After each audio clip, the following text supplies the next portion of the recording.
Okay, and we're back. We had some Spreaker difficulties there. Unfortunately, we got booted off, so we're going to have to get in touch with Spreaker and have them work out some of the bugs. I know that Harper and the Homeboys have had some problems as of late. I know that my internet connection here is absolutely crystal clear, so not really sure what the difficulty is, so we do apologize. We were just talking about the upcoming weekend in Philadelphia. It's going to be the friendly against Real Madrid. Rev, what are your thoughts in terms of the result here? I mean, are we expecting? Are we going for the football?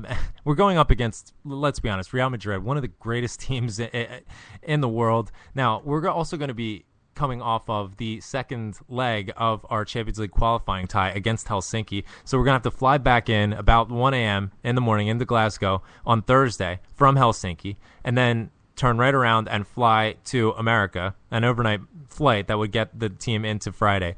Are we going to bring a full team in? I mean, I've heard talks about, there being requirements as it pertains to the contract that I guess it's Real Madrid and Lincoln Financial Field or whomever it is that organized this. Certain first-team players need to be played in this game, but I can't imagine, there's going to be much of, our marquee players, so to speak, featuring for much of this game. I mean, especially kicking off at 2 o'clock in the searing heat in the middle of August in Philadelphia. I mean, are we expecting much in terms of, the football product?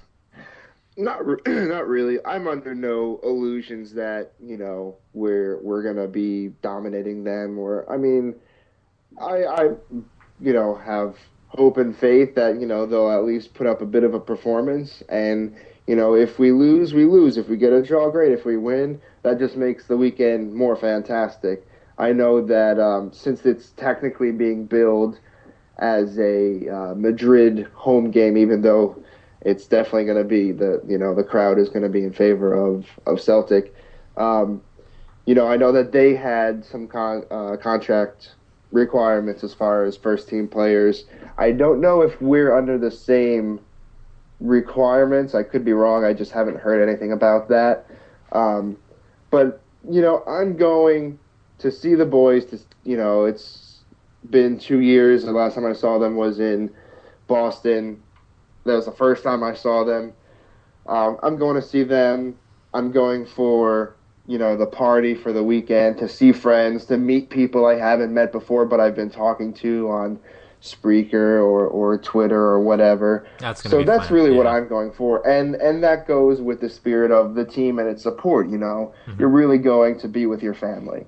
Yeah, no question about it. I mean, we've gotten calls from, Houston Emerald just reached out today, and they're bringing up some shirts from the Houston Emerald Club, which is absolutely fantastic. I'm trying to trade shirts with the boys from the Cleveland Celtic Club, which it's always good. They're getting a bus together, and you mentioned Sean just now. I think he's putting together Jello shots for the bus ride out. That's going to be absolutely mental. I'm thinking about flying out to Cleveland just to ride in the bus all the way back, but it's going to be superb.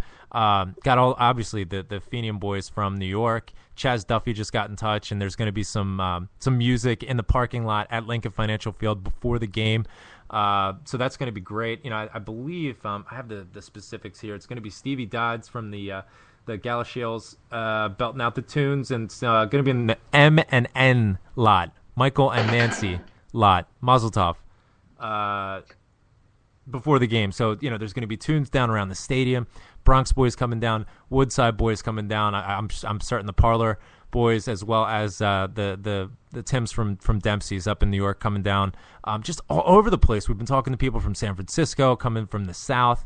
It's going to be a huge conglomeration of Celtic supporters throughout North America, and hopefully we can send a message to Peter Lawwell and the rest of the higher ups at Celtic that we are here.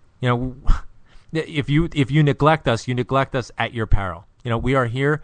We want to support the club. You just need to make it easy for us. This idea of wanting to order a kit and having it run into all sorts of problems, and here we're going on over a month since we've ordered our kit. Apparently it's on the way. We have no idea, and we're not the only ones that are struggling with this sort of thing. You ignored the North American support at your own peril. You got Deco coming down. He's going to be doing some flying, I'm sure. He's got NetJet at NetJet from Twitter. NetGel. Gel rather, riding down with him. So hopefully he brings his rosaries and blesses himself repeatedly with Air Deco driving down. I only kid, Deco.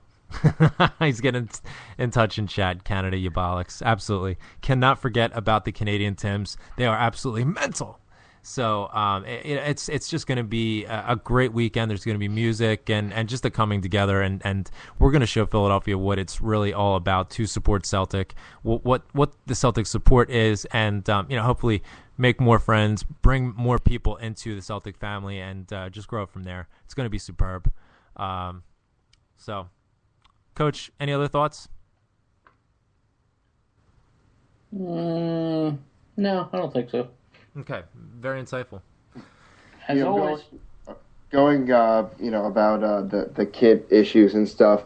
Even when we do get them, there's problems. I just settled up finally about a week and a half ago with my credit card company because the Charlie Mulgrew away kit that I ordered back in the beginning of April was, the name and number on the back were all ruined. It was creased, and the tips were coming off and peeling, and I could have done a better job drunk at 1:00 in the morning in a hotel room with an ironing board. I think you have. And, yeah, and it's just been this back and forth, where they didn't want to issue a credit for it, and then my bank finally gave me one, and then at the last minute, I guess Kit Bag tried to dispute it, and then I'm like, look, they're saying that I didn't return it, and the whole point was I couldn't return it because they don't accept returns without, an RMA number, which after 5 emails, they never responded to me, so how can I send the stuff back if they don't allow me? And that's, this is the kind of customer service that a team like Celtic shouldn't have. Absolutely not. No question. And it's just another example. I mean, there are opportunities for the club to embrace the support, on a higher level, be it, have some sort of distribution channel out of North America, considering there are so many people who are demanding Celtic merchandise, who are crying out, we want to give the club our money.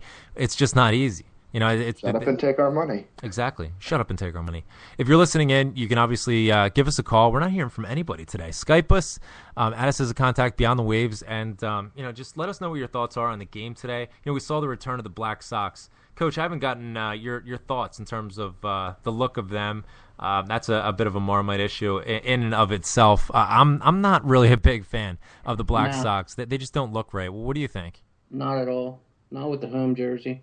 No. And I think that there's going to be plenty of situations like we saw against Helsinki as well as Inter Milan when we're going up against opposing teams that have their away kits and they're going to have dark socks, so we're not going to be able to wear the black socks.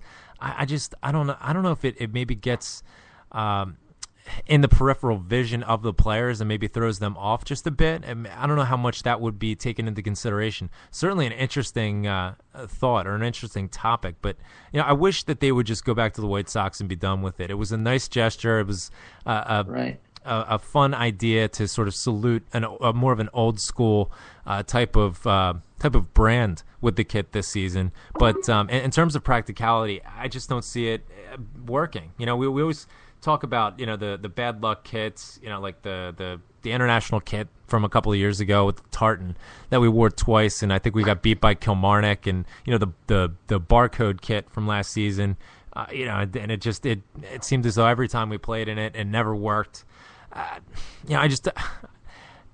It's hard to get overly superstitious with it or anything, but I just don't want any sort of excuse or reason or rationale or whatever getting in the way. I just wish they'd stick with the White Sox.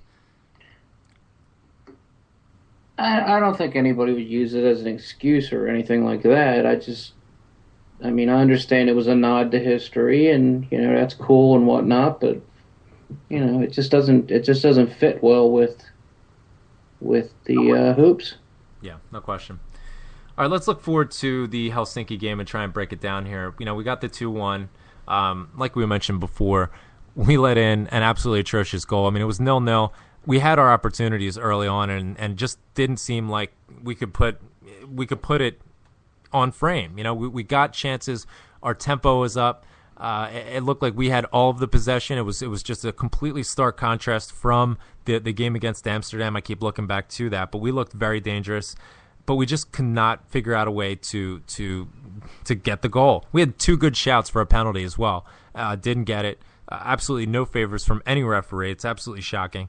We let in the goal, to go 1-0 down. Celtic TV went out in the CSC, which was an absolute bomb scare. Once we got the feed back up, we got a goal back. It was absolutely phenomenal. Nice slide rule pass from Georgie over to Gary Hooper and just put it away. Okay, now it's game on. And then, obviously, as we talked about before, Charlie Mulgrew, that same exact goal, that same exact header from the back post just goes in, sends it in. But it seems as though we took our foot off the gas once again. We got the 2-1 advantage, and the tempo just dropped immediately from there. And then, it seemed as though there were some substitutions that could have been made. I was crying out for Patty McCord to come on for Sammy, in about 70 minutes. And, true to form, I mean, we've seen this time and again from Neil Lennon. He waits until the 87th minute, and he makes a double substitution. He brings in Michael Lustig, which, he put in a good shift last Sunday against Inter Milan at center half. I mean, we're still trying to figure out where we're going to slot him in. It does seem we do seem to be seeing some improvement from him. But nonetheless, when so much is on the line against a side like Helsinki, you want to go with who's been counted on, who's been tested, and who's reliable. Some tactical flexibility throughout the game, which makes it all the more surprising that we went back to a flat 4-4-2 in this game against Aberdeen. What are your thoughts going into Helsinki? What do we need to do? Hopefully Scott Brown's back in the side. Hopefully we were just holding him out for this game here and make sure that he is fully fit for that game on Wednesday, as well as James Forrest. But what are your keys in terms of going into Helsinki? And, obviously I don't want to take the approach of let's just try and get a 0-0 or maybe nick an away goal. I want to absolutely destroy them. What are your thoughts, Rev? Sorry, you were breaking up a little bit on my Spreaker. What are your thoughts going into the game against Helsinki? What do we need to do? Hello? Yeah, say that again. What's going into Helsinki? What do we need to do when we're going into Helsinki? What do we got to do? We need to keep our form first and foremost. No stupid passes in attack. I saw a bunch from Sammy today, some crosses that were, ending up, 3, 4, 5 rows back. None of that. He needs to keep it on the ground, keep it more controlled. I guess that's the key word, the catchphrase is control. The back line has to just stand their ground and, be aware at all times. And, just because they think there's a situation which might not be, for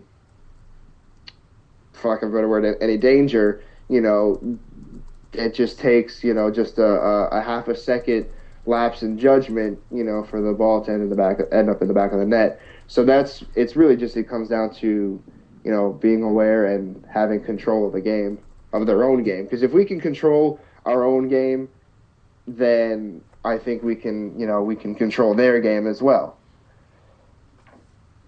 Coach, what are your thoughts? I'd like to see us concentrate on playing a good defensive game and try to not allow any goals in. I know what that sounds like, and I know that's, not the Celtic way. Park the bus? Yeah, right. Not so much that, but take care of our end of the pitch first. No stupid mistakes. Don't leave the door open for them to get on top of us. Right now we have the advantage, but it's gonna depend on playing a good defensive game, playing good on defense. So, I agree. That's not really, with the shape our center halves are in. Maybe that's not our strong suit. No, it certainly isn't. It certainly isn't, and it's a result of our lack of investment there, especially at depth. And, there's going to be injuries that come up, and then obviously we saw what happened with Mulgrew today where he wasn't available. We're getting a lot of comment in chat about, the fact that we missed Charlie Mulgrew today. him dropping out of the side had a cascading effect throughout the spine, in my opinion, and it had to do with Wanyama. I think Wanyama is a key piece, but he needs to be in that midfield role. And I see your point about having to be well organized at the back. I think Charlie Mulgrew is going to do a world of good in terms of making sure that happens. Now, there's going to be a question about who's going to play just next to him. Is it going to be Rania? I have my concerns there because on a plastic pitch with his injury potential and his being prone to injury, that's certainly a risk in and of itself. But putting Wanyama back there at center half is not ideal, as you gotta play your best player though. As we've done to death. Kelvin Wilson came on. I don't trust him. So, again, I think I can't see another scenario. Mulgrew comes back in. I can't see another scenario where Victor Wanyama is not going to start just next to him. We're joined now by Josh Gaffney from CelticTalk.org. Hail, Josh. What are your thoughts? We're just talking about, potential defensive scenarios for this game in Helsinki on Wednesday, a plastic pitch, lots of things to take into consideration. We didn't manage to keep the clean sheet that I felt was vital in that first leg. So yeah, we can park the bus, but we do need an away goal, I think, one way or another. What are your thoughts? Well, I've not managed to listen to all the show today, but I don't know if you've talked about Ronja's performance today. We haven't gone into it in detail, in terms of his effect on the game today. We were just discussing, going to Helsinki, playing on a plastic pitch. That would be an injury waiting to happen for me with regard to Rania. But, I think that he did put in a good shift in the game today. What were your thoughts?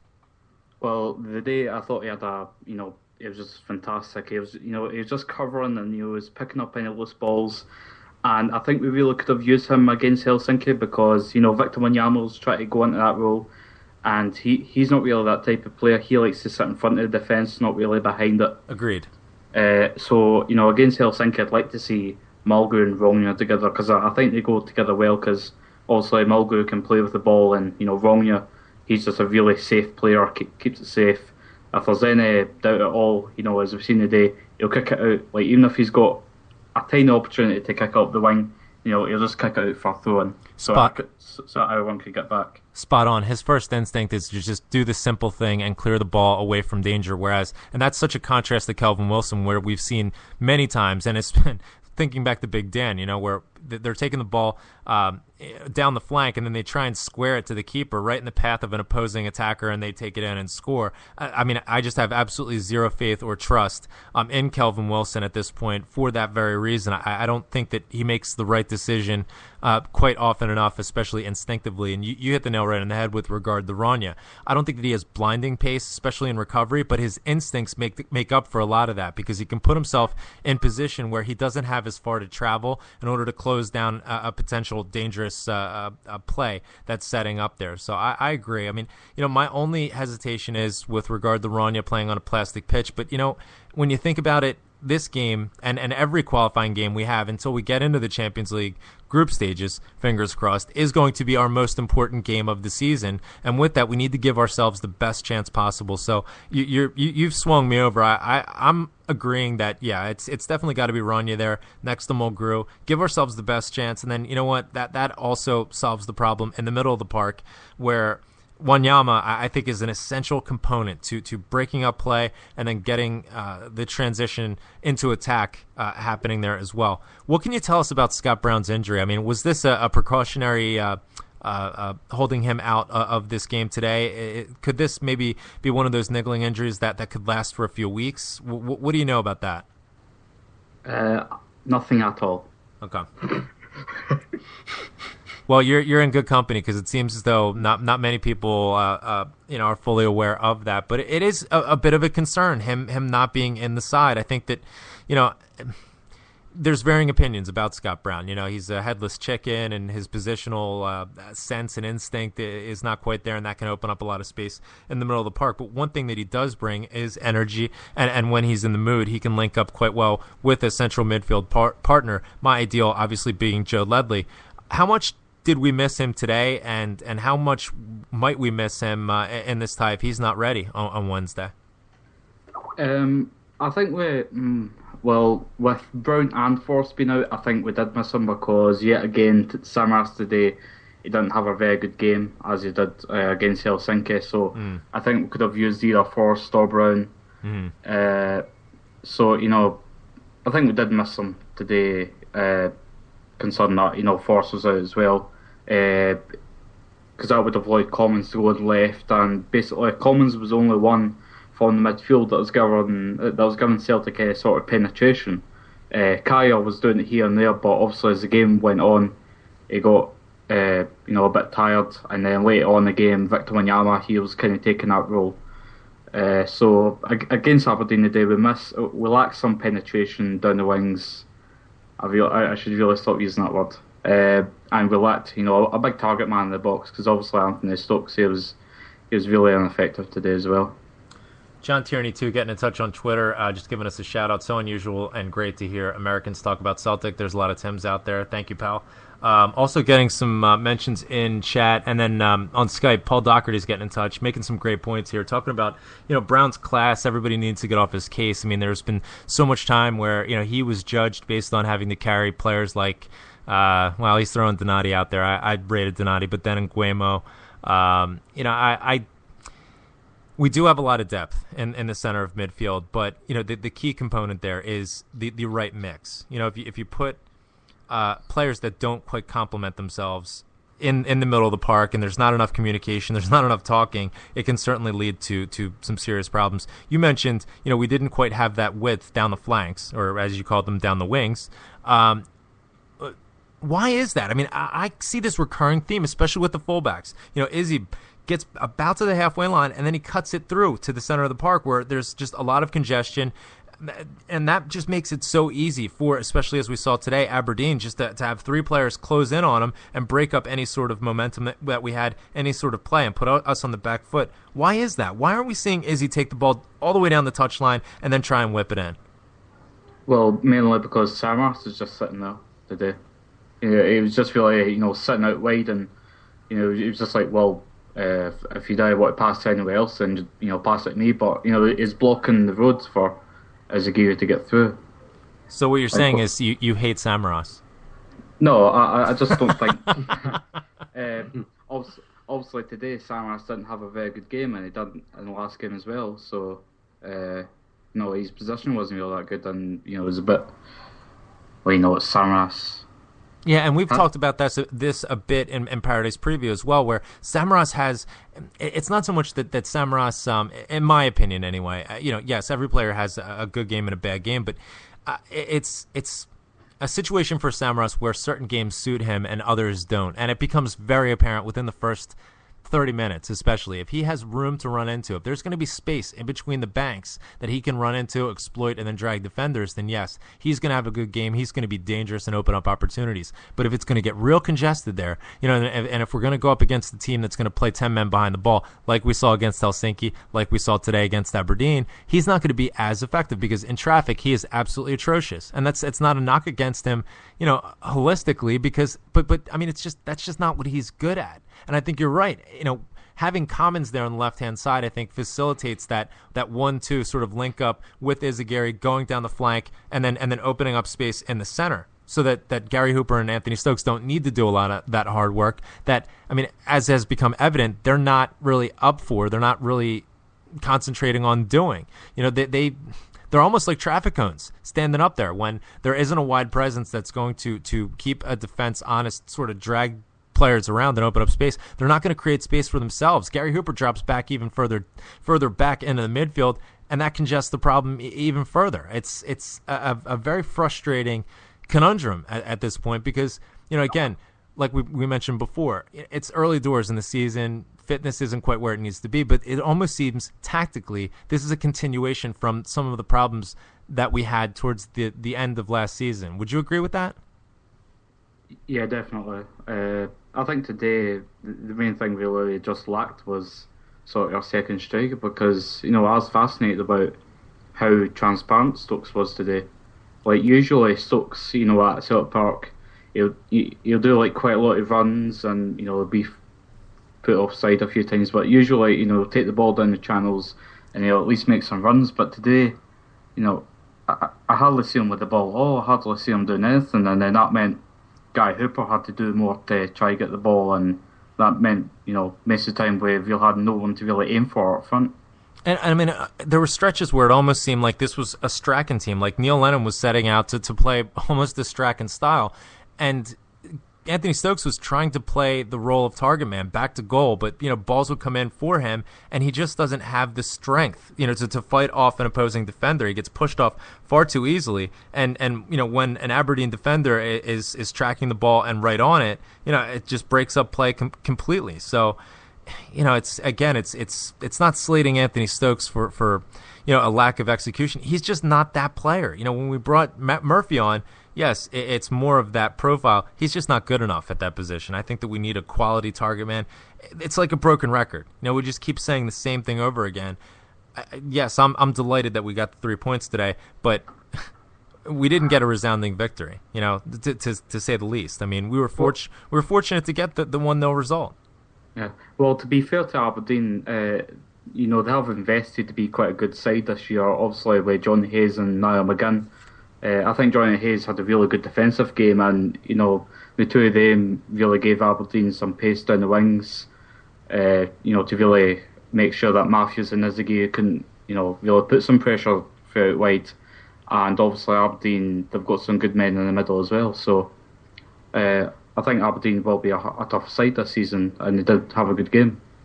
Yeah, no question about it. No question. I think that, like you said, I mean, the addition of Johnny Hayes, Niall McGinn, I mean, they're really, all that's holding them back is Craig Brown. The antiquated tactics, I think, set up not to make mistakes rather than go out and get it. And they certainly have some players who have the ability and who can go out and get it. And hopefully, the attacking prowess of McGinn and Hayes aren't held back by that tactical sort of shortcoming, except for in the case of them playing against Celtic, in which case I wouldn't mind them not playing at all. But John Kerr's getting in touch in chat. At one point, they called him Isaac Hayes on Celtic TV. That's absolutely brilliant. I don't think that he quite has the baritone voice for that, but love a bit of Wee Gregor on Celtic TV. What are you eating? That's the loudest crisp I think I've ever heard. All right, don't talk with your mouth full. Go ahead, finish it up. We want to be polite here on the Beyond the Waves Celtic Football Show. Do you have any Black Mamba? No. No Black Mamba. Josh Gaffney, thanks for checking in, getting in touch. We'll probably have a Paradise preview put together for the next upcoming Helsinki tie. Try and make sense of this and give us some idea based on the game last week of what to expect, what we need to set out to do, and get us ready for that on Wednesday. So, thanks for checking in, pal. We'll let you go back. We'll let you go back to your hot sauce and your crisps. It's garlic bread. Oh, garlic bread, fantastic. Enjoy your garlic bread. We'll talk to you soon, pal. Hail, hail. Speak to you later. So we have Garlic Josh Gaffney getting in touch. John Kerr's also mentioning he likes the aggression from Aberdeen today. Sick of insipid teams coming to Celtic Park. I think a lot of their aggression was really set up by us. I mean, not to take anything away from Aberdeen, but, I mean, we made it easy for them, and we set the plate for them. Every sort of endeavor that we had going forward was just instantly picked up, and the transition was made easy. I thought many of the runs made by our central midfielders, Kyle and Ledley, were laid on. We'd get on the break, and there'd be, just a huge gap behind. Hopefully we can pick that up as our fitness and form progresses in the coming weeks. But Rev, I know you got to get going because you have the night shift, so I don't want to keep you. But looking forward to seeing you and that beautiful, beautiful bald head of yours next week. Anything else? I'm just it's gonna be a long, rough week. Can't wait to get down there and whatever hijinks we're gonna get into. I can't wait. You said you're bringing up all the goodies that the Melee's boys sent over. That's awesome, and I can't wait to get my grubby paws on that. And I appreciate everything that those guys have done for us. So.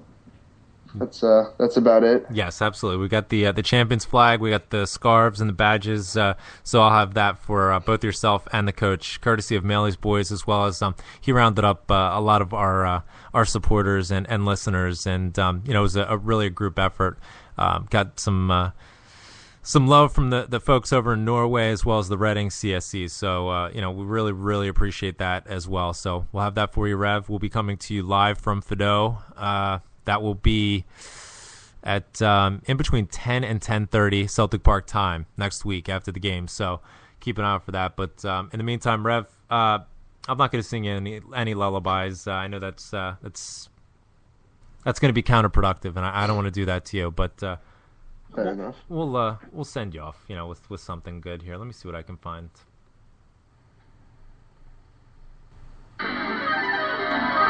Rev, rev, rev, rev, rev, rev, rev, rev, rev, rev, rev, rev, rev, rev, rev. He's got no hair.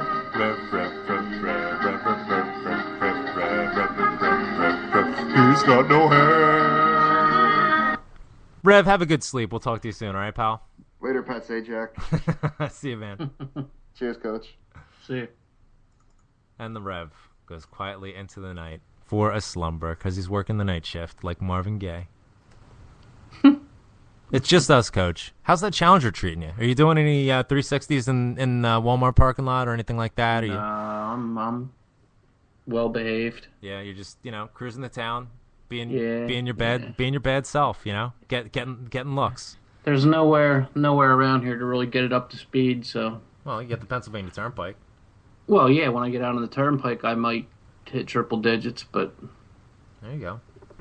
Not for long, because, Christ, I couldn't imagine the ticket on that.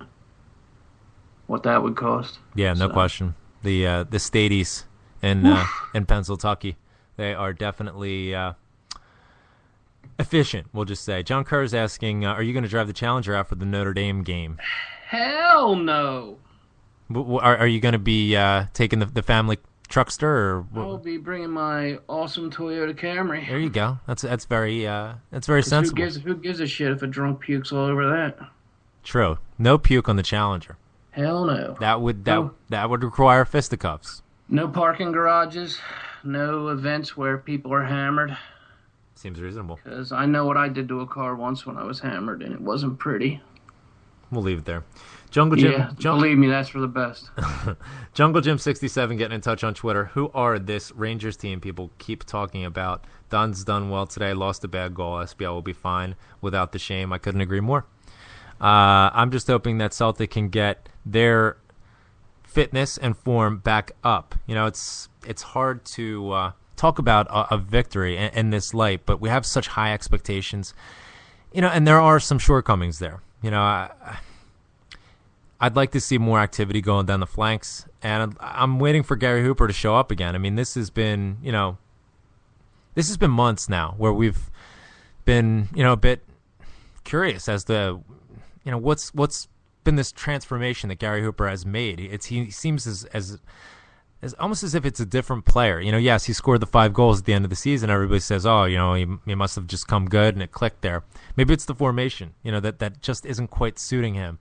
I wouldn't expect, based on what we've seen from Neil Lennon so far, I wouldn't expect the flat 4-4-2, almost like a bunkering style that we saw today, to become our default system. I'd expect something more in terms of attack, in terms of trying to cut an opposing defense open, and looking forward to the analysis from Tick Tactic on Twitter. I'm sure that he's going to have all sorts of goodness and just the evaluation of the game today. I definitely highly rate that site itself. Paul Larkin, as I mentioned before, he has his book launch coming up. I believe it's September 1st, but you can pick up a copy of his latest book, Albert, Doogie, and Wim, and it contains some additional material. We'll just say director's cut material. It's almost a glimpse or a snapshot of the writing process that he had when he was in New York. And let me tell you, there is nothing but candor. And I will say that much of it is false, especially the stuff that he wrote about me. But it's just absolutely hysterical nonetheless. It's a must-read for all Celtic supporters. You can check it out on Amazon as well as Lulu. I will tweet a link up for that. And, shout out to Paul. I know that he was at the game today with Vincent the Parrot, so all the best to them. And Pope Paul, and the good folks there. So, what else, Coach? What do we? You know what he needs to do? He needs to do a audio not a book because it's not a book, but an audio.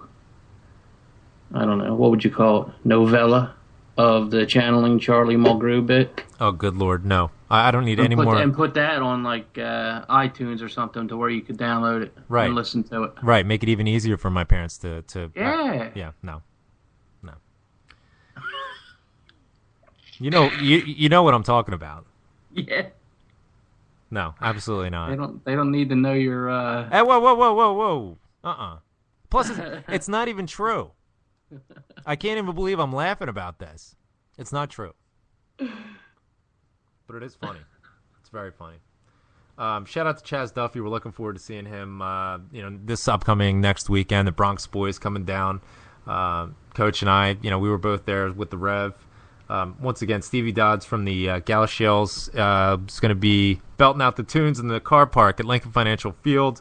Lots M and N. Michael and Nancy.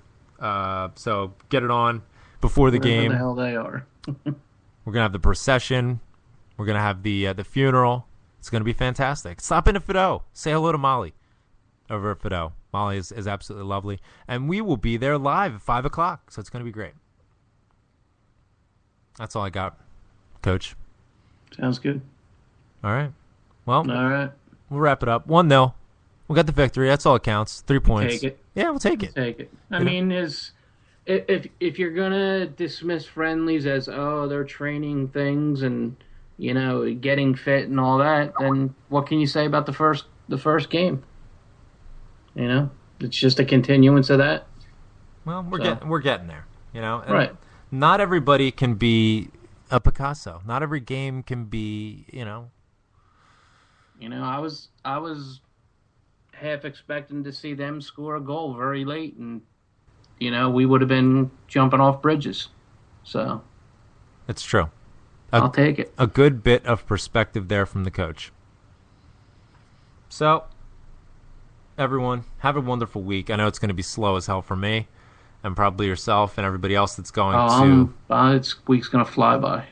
Well, hopefully, We got work all week. Got the Phillies game Wednesday night. You going to the Phillies game? Yeah, freebie. Nice. Salesman's business doing a person little special? deal and has all the field guys coming out to it. So fantastic, good stuff. We'll enjoy that. And free food, free booze. Gotta love it. Nothing wrong with that at all. The Phillies suck. What can I do? Well, they're playing the Braves, and that's my wife's team, so. Oh, all right. Well, they'll probably get gubbed, and that will be to the delight of the Mets boys, and I'm sure the Mets boys are going to have a show at some time this weekend. So definitely check out the Mets boys. It's a good listen, in spite of whatever coach wants to say. And the Homeboys are back on Mondays now. They're pegged to the Mondays, so definitely check them out. Great to have Housey back on Fridays. It's like we're right back into the routine. So it's going to be phenomenal. I'm seeing Deco here in chat. So hell to you, pal. Maybe we'll catch up a little later on Skype or something and get coordinated because air traffic control needs to be mindful that Air Deco will be arriving in his 747 in green and white hoops. So that's it, boys and girls. They all can't be beautiful, but we'll take the points. And we could definitely use a center half purchase sooner rather than later, yes. Peter Lawwell. Get the wallet out. It's never going to happen, is it? No.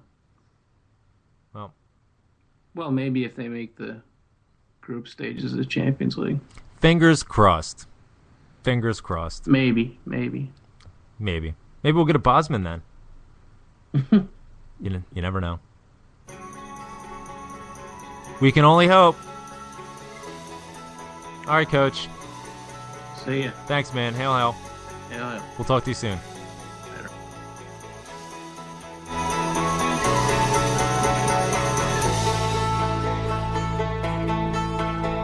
The island, it is silent now, but the ghosts still haunt the waves.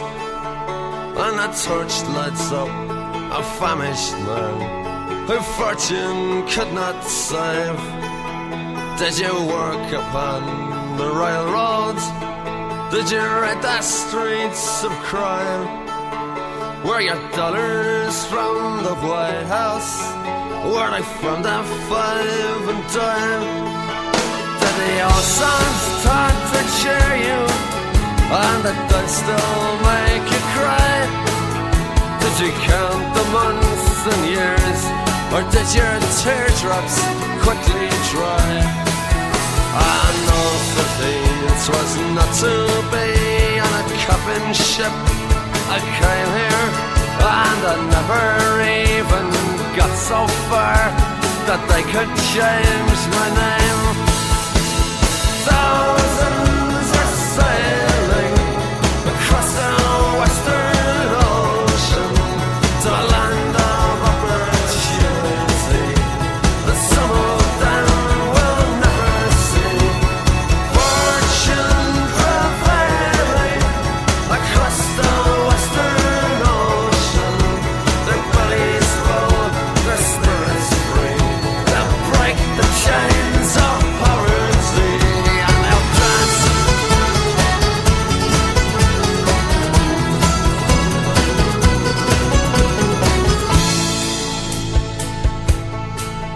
In Manhattan's desert twilight, in the dead of afternoon, we stepped hand in hand on Broadway, like the first man on the moon. And a blackbird broke the silence as you whistled, it's so sweet. And in Brendan Behan's footsteps, I danced up and down the street. And we said goodnight to Broadway, giving it our best regards. Took our hats to Mr. Cohen, dear old Times Square's favorite bird. Then we raised a glass to JF